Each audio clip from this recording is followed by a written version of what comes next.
A new women's policy has been announced today for the first time in 15 years, and Women and Child Development Minister Maneka Gandhi has just released that. This is a rare interview that Ms. Gandhi is giving, and perhaps in true agenda style, we have an audience of young women, young students who have lots of questions about women's empowerment, women in politics, all of that. Thank you very much, ma'am, to have all of us over here and to talk about this women's policy. I just wanted to start off by asking you, we'll have a lot of questions from the audience, but I want to start off by asking you, ma'am, one of the key focus areas that I saw over there, that you said that women have changed in the last 15 years. There are a lot of, your focus is on single women and single mothers. Ma'am, I have to ask you this, you yourself were a single mother. How much of your own experience did you put into it, and how much of it went into this kind of document? I think all of us draw from our own experiences. As a single mother, it's very, very difficult.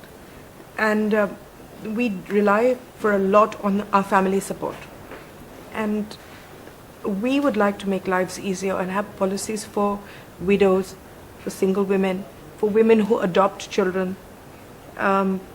So yes, some of the focus of this policy is for them as well. Is there some experience that you could share with us where you look back on and said that if I had that at that time, you know, and you could share with us? I mean, the only thing I can say is that 37 years later, I'm still saying if I had my husband back, it would have been so much nicer. But there's no one thing that I can say, oh, if I had a pension or if I had something. No, because I didn't even consider it. You know? On this personal note, I just have to ask you another thing, because NDTV ran that headline all day yesterday, which your ministry did. The campaign that your ministry has been running, that talk to your sons. Instead of focusing and targeting your daughters, talk to your sons about changing the gender perception. Did you have a chat with Varun Gandhi? And I'm only asking you this because Varun is someone we all know as an MP. Did you have a chat with him? What was that like? I didn't have to have a chat. He saw the way I worked. We, in our family, were very, very strong. And we don't demand of life, we give. And so he saw how we worked, you know, and I think that he learned a huge respect for women from his own family. And I think that mothers need to inculcate that kind of respect in their sons. But suppose mothers can't do it, or suppose the father is a macho man who believes that being nasty to all women, perhaps in his family and outside, is what men do. Then we've started something called Gender Champions. And from the 5th standard onwards now, the Education Ministry has agreed that in every school, any boy who is chivalrous and kind and protective and happy and makes and enriches the lives of the girls in his class and others will get an award for being a gender champion at the end when there's a scholastic award. And this might make them all be aspirational, that the nicer you are, the kinder you are, the more empathetic you are. You know, we're trying to make it aspirational. Okay, let me just hand over to all our audiences, because I know they have dying to ask you lots of questions. You want to go ahead? Yes. So ma'am, after the Nirbhaya case in 2012, the rape law was completely written again. There were some really great changes made.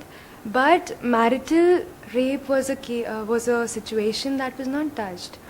I mean, a man can force himself on his wife and he cannot be charged for rape. Okay, I'm going to ask you a question. You're married. Your husband comes home drunk one day, or he comes home in a bad temper. He's been dismissed. Somebody or a woman in his office who's his superior, has ticked him off, and he wants to take revenge against somebody. And the only person he can find is you. And so he forces himself on you. Okay? What would you do? Would you go to the police the next morning? Would you? You would not. Even if you had bruises and, you know, in places where you didn't want to show anybody. Even if you had been screaming and crying the whole night. Would you go to the police? No, you would not. The point is, marital rape happens and is far more common than we would like to admit. But what should a government do about it? It's not just me. What can a government do about it? There is an act. There is already against sexual violence against women. This is incorporated in that. if you complain, we can do something. Nobody in India has ever complained of marital rape. And nobody ever will until the marriage is over. You want to end your marriage, you will go to the police the next day and say he forced himself on me. And then it becomes part of the many crimes that he's accused of. But in an ongoing marriage, what can you do? Even a mother can't do anything. Even if the girl comes crying to me and says, "Ma, aise mere saath hua," can she even bring herself to talk to the man? No. So, ma'am, how is the government planning to be an enabler in this? Because I think in this, the ministry... And there are no recorded complaints. How can government enable a solution for a problem that technically doesn't exist? And it's not just in India. There is a specific strict law in England. There are laws in the US. There are laws in most European countries. They get no complaints. Is this why, ma'am, do you think the ministry struggled with this? Because I think this is the only area where the activists have been really upset about, because at one point this year, ma'am, you said that there was a little bit of contradiction, because you said that yes, this needs to be taken with a lot of seriousness, but then you said something totally different later on. No, what happened? Yeah. I'd really like to explain that. Yes, I'm happy I please. will. I've always said that this is a very serious issue. When I was not here, they filed an unstarred question in Parliament, which purportedly was my answer, which I didn't even see. And what it was a cut and paste job from an answer given by the Home Ministry 20 years ago in Parliament.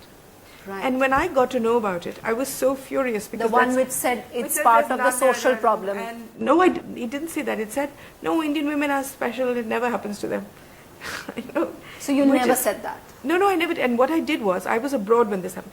When I came back, I actually went to the Rajya Sabha and demanded that the answer be changed. And so it was.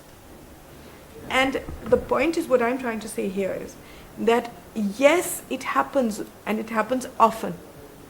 As long as there is physical inequality between men and women, and a confidence inequality between men and women, men will do this. There has not even been the best marriage in which there has sometimes been what we would call a forcible sexual encounter. But what is to be done? If somebody can explain to me, because yesterday I had a meeting of the top lawyers of India, the women lawyers, and said, what should we do? And they said, we don't know. You want to finish off the marriage, you'll go and complain. And then we will enable you, as we have enabled you, by taking cognizance of it and arresting the man, putting him through the legal hoops, etc. But then don't expect him to repair the marriage then. Okay, I think that explains it very well. You had a question? Yeah. Ma'am, how can we ensure that women have equal reproductive rights as men? I mean, they have an equal say in family planning. They already have equal reproductive rights, Nabite. The question is, the government has given you equal rights. Now you have to apply them. If your husband says that, what do you mean by reproductive right? Are you saying that if there is sterilization, it should be done on men as much as women? Are you saying that that's one of the focus areas, ma'am, isn't it, of your new policy, that the onus is much more on men? Onus should be on men, because it's much easier for them. Yeah. And for a woman, it's a major, major operation. For men, not so. So certainly, but it shouldn't be forcible for anybody. Secondly, if you're talking about a woman should have the say in having her baby or not having a baby, technically, if she says no to an abortion, there's nobody who can get her there. But women don't have that confidence level as yet.